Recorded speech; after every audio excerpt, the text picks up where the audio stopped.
गुड्डन, आज तुम फिर देर से आई हो, 8 बज गए हैं। तुम्हारे लिए सवेरे सवेरे सजना संवरना ज्यादा जरूरी है। अपने काम की फिक्र बिल्कुल नहीं है। तुमने तो हद कर दी है। इतनी सुबह सुबह कोई लिपस्टिक लगाता है क्या? मैं तो तुम्हारी हरकतों से आजिज आ चुकी हूँ। गुड्डन लगभग 18-19 साल की लड़की है। वो उनकी सोसाइटी के पीछे वाली खोली में रहती है।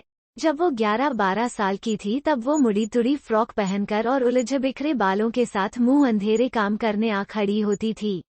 पर जैसे ही उसने जवानी की दहलीज पर पैर रखा, उसे दूसरी लड़कियों की तरह खुद को सजने संवरने का शौक हो गया था। अब वो साफ सुथरे कपड़े पहनती, सलीके से तरह तरह के स्टाइलिश हेयर स्टाइल रखती, नाखूनों में नेल पॉलिश तो होंठ लिपस्टिक से रंगे होते, बालों में रंग बिरंगी सस्ती वाली बैकलिप लगा कर आती। अब वो पहले वाली सीधी सादी टाइप की नहीं वरन तेज तर्रार छम्मक छल्लो बन गई थी। खोली के कई लड़कों के साथ उसके चक्कर चलने की बातें उस खोली में रहने वाली दूसरी कामवालियां चटपटी खबरों की तरह एक दूसरे से कहती सुनती रहती थीं। निशा की बड़बड़ करने की आदत से वो अच्छी तरह परिचित थी। सुबह सुबह डांट सुनकर उसने मुंह फुला लिया था, लेकिन उनके घर से मिलने वाले बढ़िया कॉस्मेटिक की लालच में वो चुपचाप उनकी बकबक को नजरअंदाज कर चुपचाप सुन लिया करती थी। दूसरे अंकल जी भी तो जब तब 1,200,000 रुपए की नोट चुपके से उसे पकड़ा कर कहते कि गुड्डन काम मत छोड़ना, नहीं तो तेरी आंटी परेशान हो जाएंगी। वो अपनी नाराजगी दिखाने के लिए जोर जोर से बर्तन पटक रही थी। निशा समझ गई थी कि आज गुड्डन उनकी बात का बुरा मान गई है। वो उसके पास आई और प्यार से उसके कंधे पर हाथ रखकर बोली, क्यों रोज रोज देर से आती हो? अंकल जी को ऑफिस जाने में देर होने लगती है न, आओ नाश्ता कर लो। आंटी जी, मुझे आज पहले ही देर गई है, अभी यही सारी बातें 502 वाली दीदी से सुननी पड़ेगी। निशा उसकी मनोहार करती, उससे पहले ही गुड्डन जोर से गेट बंद करके जा चुकी थी। उन्हें गुड्डन का यह व्यवहार जरा भी अच्छा नहीं लगा।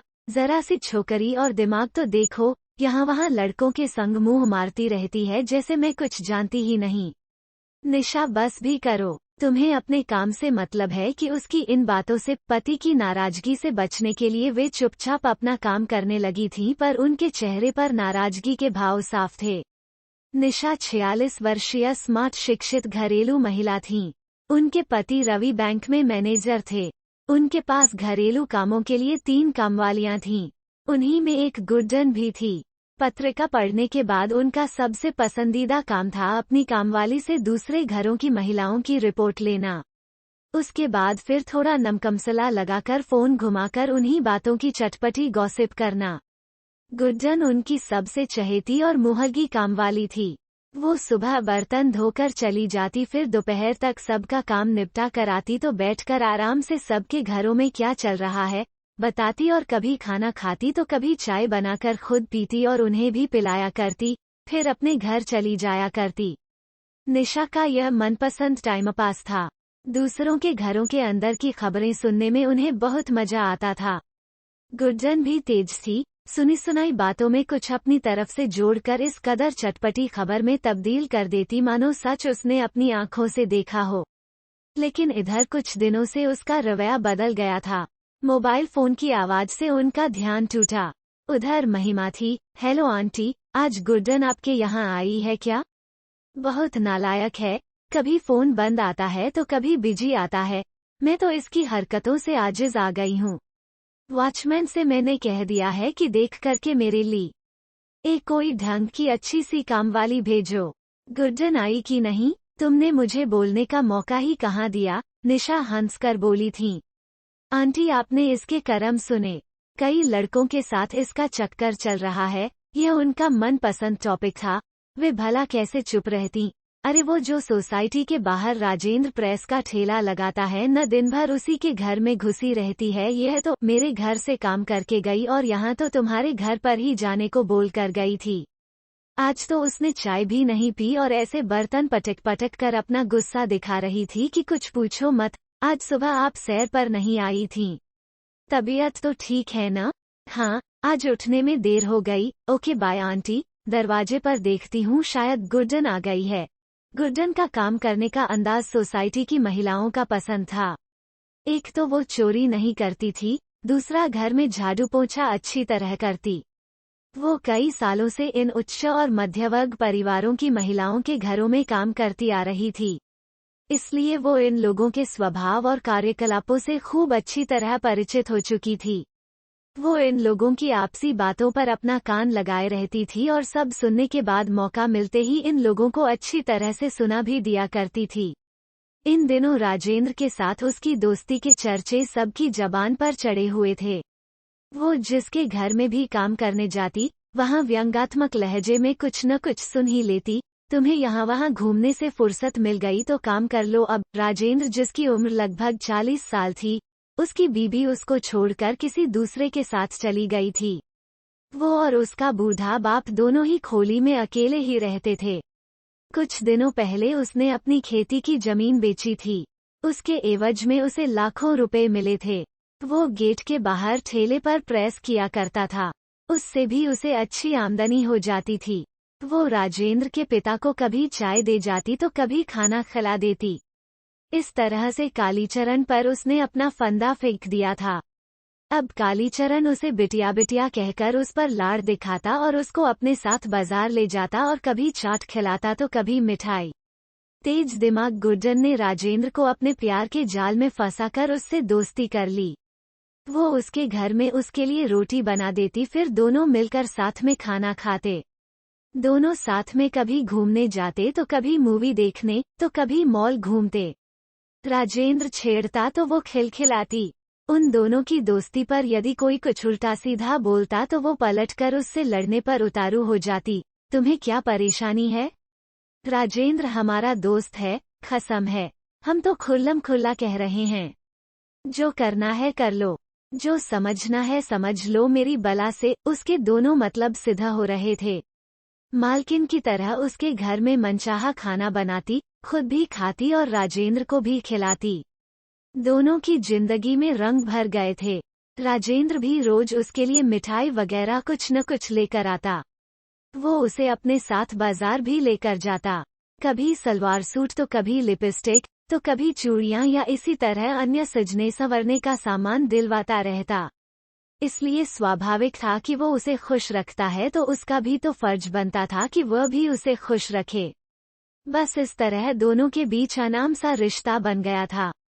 उसकी लालची अम्मा को खाने पीने को मिल रहा था, वो भी खुश थी। उसके दोनों हाथों में लड्डू थे, जब जिससे मौका लगता उससे पैसा ऐंठती। बाप बेटा दोनों उसकी मुट्ठी में थे। इसी रिश्ते की खबर सोसाइटी की तथाकथित उच्चवर्गीय महिलाओं को मिल गई थी, क्योंकि खोली की दूसरी कामवालियां आपस में बैठकर ऐसी बातें चटखारे ले ले करके अपने मन की भड़ास निकाला करती थीं और इसीलिए सोसाइटी की महिलाओं के पास भी गुड्डन के कारनामों की खबर नमक मिर्च के साथ पहुंचती रहती थी। घरेलू महिलाओं की चर्चा जाने अनजाने इन घरेलू कामवालियों पर आकर टिक जाती थी, क्योंकि उन्हें इनके साथ रोज ही दो चार होना पड़ता था। गुड्डन सोसाइटी में कई घरों में झाड़ू पोंछा करती थी और वर्मा अंकल के यहाँ तो खाना भी बनाती थी।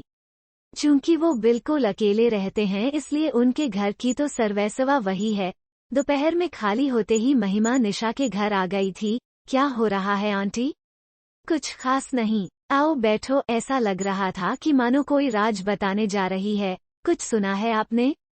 इस गुड्डन के तो बड़े चर्चे हैं, चारों तरफ इसकी बदनामी हो रही है। अपने बगल में ही दरवाजे के अंदर वर्मा अंकल के साथ जाने क्या गुल खिला रही है। रीना बता रही थी कि कोई रंजीत ऑटो चलाता है, उसके साथ भी यह प्यार का नाटक करके पैसा ऐंठ रही थी। अब तो वो राजेंद्र के साथ खुलेआम मटर गश्ती करती फिर रही है। अच्छा, आज उसे आने दो, ऐसी झाड़ लगाऊंगी कि वह भी याद रखेगी। फिर उन्हें उसका सुबह का बर्तन पटकना याद आ गया तो बोली, छोड़ो महिमा, हमें उसके काम से मतलब है। छोटी सी थी तब से मेरे घर पर काम कर रही है, एक भी चम्मच इधर से उधर नहीं हुई। घर को चमका कर जाया करती है। हम लोगों को क्या करना है, जो जैसा करेगा वह भरेगा। उसकी अम्मा ने तो इसी तरह से अपनी जिंदगी ही बिता दी। महिमा ने अपनी दाल गलती हुई न देखकर बोली, आंटी अब चलूंगी, आरव स्कूल से आता होगा। निशी के पेट में खलबली मची थी। गुड्डन को आने दो, आज उसकी क्लास लेकर रहूंगी। 40-45 साल के राजेंद्र जैसे मालदार पर अपना हाथ मारा है, कहीं मेरे सीधे साधे रवि पर भी अपना जादू न चला दे। ऐसी छोरियां पैसे के लिए कुछ भी कर सकती हैं। अगली दोपहर जब वो आई तो निशा तापाक से बोल पड़ी, आज बड़ा सज-धज कर आई है, यह सूट बड़ा सुंदर है, तुझे किसने दिया है? यह तो बहुत महंगा दिख रहा है। इतना महंगा सूट भला कौन देगा? सोसाइटी में नाम के बड़े आदमी रहते हैं लेकिन दिल से छोटे हैं सब, कोई कुछ दे नहीं सकता। मैंने खुद खरीदा है। साफ साफ क्यों नहीं कहती कि तेरे आशिक राजेंद्र ने दी है तुम्हें? नहीं आंटी जी, रंजीत दिल्ली से मेरे लिए लेकर आया है, मुझसे कहता रहता है कि तुझे रानी बनाकर रखूंगा। वो शर्मा उठी थी।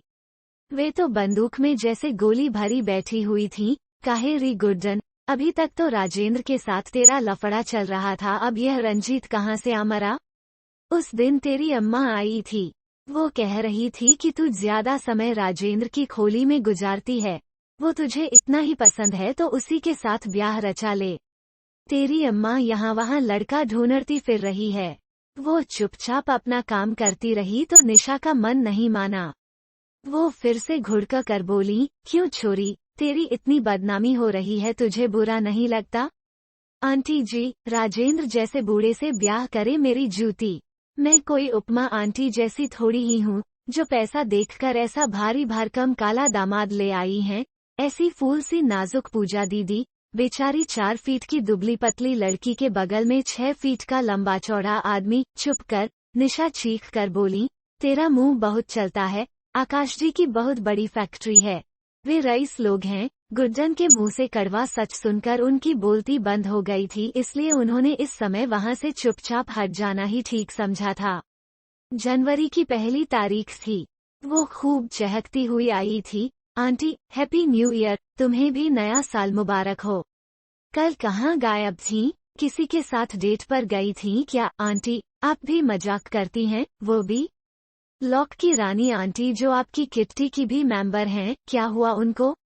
उनका लड़का शिशिर है न, उनकी शादी के लिए लड़की वाले आए थे, इसलिए आंटी ने मुझे काम करने के लिए दिन भर के लिए बुलाया था। बेचारी रानी अपने बेटे की शादी के लिए बहुत दिनों से परेशान थी। चलो अच्छा हुआ, शिशिर की शादी तय हो गई। मेरी पूरी बात तो सुनिए। लड़की वाले उनकी मांग सुनते रहे, सबका मुंह उतरा हुआ था। धीरे धीरे वे लोग आपस में राय मशविरा करते रहे थे। आंटी, मैं भी बहुत घाघ हूँ। चाय देने गई, फिर बर्तन धीरे धीरे उठाती रही और उन लोगों की आपसी बात ध्यान से सुन रही थी। वे कह रहे थे कि गाड़ी, 20 तोला सोना, शादी का दोनों तरफ का खर्चा लड़की वाले करें। शादी 5 स्टार होटल में होगी। रानी आंटी तो पूरी मंगता हैं, देखो जरा, अपने लड़के को बिटिया वाले को जैसे बेच रही हैं। हम गरीब लोगन को सब भला बुरा कहते हैं, लेकिन बड़े आदमी भी दिल के बड़े नहीं होते। आप लोग में भी कम नहीं।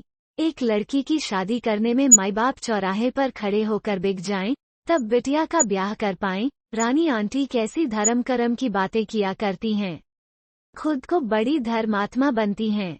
अपने यहाँ भागवत कथा करवाने में लाखों रुपया खर्च कर डाली थीं, का अब बिटिया वाले से वही खर्चा की वसूली करेंगी? सरकार तो दहेज को अपराध कहती है, आप लोगन में दहेज मांगने की कोई मनाही नहीं है का? गुड्डन मुंह बंद करके काम किया कर, तुम इतना बोलती हो कि सिर में दर्द हो जाता है।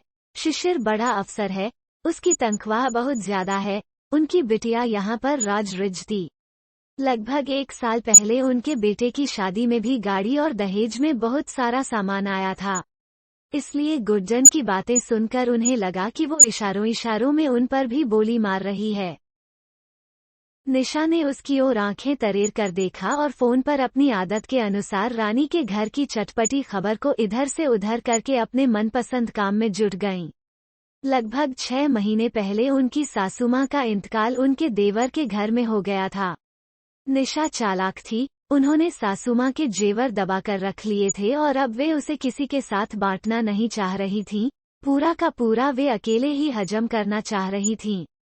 उनके देवर सतीश और नंद संध्या उन पर बंटवारा करने का दबाव बनाए हुए थे, लेकिन उन्होंने साफ साफ कह दिया था कि उनके पास कोई जेवर नहीं है, क्योंकि उनकी नीयत खराब थी।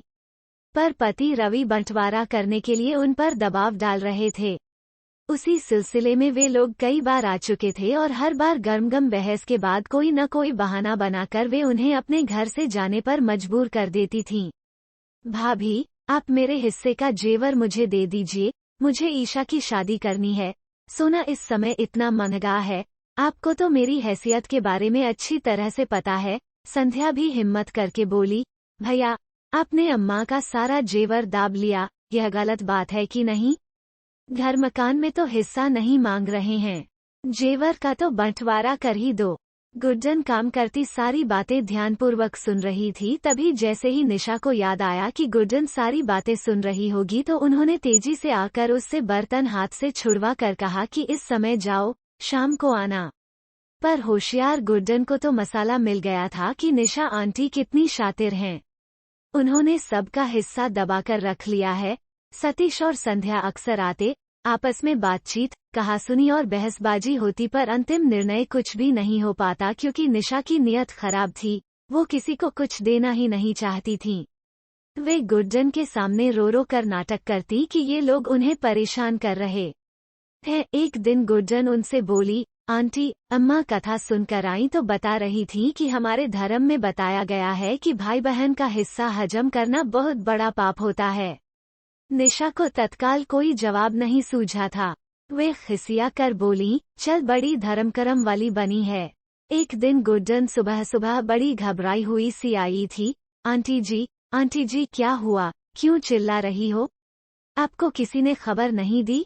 गेट पर पुलिस की गाड़ी खड़ी है, कई सारे पुलिस वाले श्याम अंकल को अपने साथ लेकर जा रहे थे। उन्हें कुछ पूछताछ करनी है। गार्ड लोग आपस में बात कर रहे थे कि श्याम अंकल ने 10 करोड़ रुपए का घोटाला किया है, उसी की जांच चल रही थी। घर में छापा पड़ा है, बहुत सारे अफसर उनके घर में घुसकर छानबीन कर रहे हैं। आंटी जी, 10 करोड़ रुपए में बहुत सारा रुपया होता होगा ना? निशा नीर से हमेशा से चिढ़ती थी, उसकी तरफ देखकर बोली, हाँ, बहुत सारा होता है। वे बड़बड़ाने के अंदाज में बोली। बड़ी अकड़ कर रहती थी मिसेज श्याम। आज स्विट्जरलैंड तो कल पेरिस, यह हार तो श्याम जी ने मेरे बर्थडे पर गिफ्ट किया था, अब आज क्या इज्जत रह गई? आंटी जी, आप लोग हम लोगन को बेकार में भला बुरा कह के बदनाम करती रहती हैं। कम से कम हम लोग भाई बहन का हिस्सा तो नहीं मार कर रख लेते, हम लोग बैंक की रकम तो नहीं मार लेते। हम लोग होली में चाहे कितना लड़ झगड़ लें, लेकिन यदि कोई पर मुसीबत आ जाए तो तुरंत सब उसके दरवाजे पर मदद करने के लिए इकट्ठा होए जाते हैं। आज श्याम अंकल का मुंह उतरा हुआ था, उनके आसपास दूर दूर तक कोई नहीं खड़ा हुआ था। नीरा दीदी फूट फूट कर रो रही थी, उनका फोन भी उनसे ले लिया। सब लोग बताए रहे थे, हम तो सुबह से गार्ड के पास ही खड़े होए कर सब तमाशा देख रहे थे। बेचारी नीरा दीदी। गुड्डन को आंसू बहाते देख निशा उसकी भावुकता देख समझ नहीं पा रही कि क्या करें और इससे क्या कहें। वे उसके लिए गिलास में पानी लेकर आईं। लो पानी पी लो और चुप हो जाओ। उनके वकील उन्हें छुड़ा कर बाहर लाने के लिए कोशिश कर रहे होंगे और वो जल्दी ही छूट कर आ जाएंगे।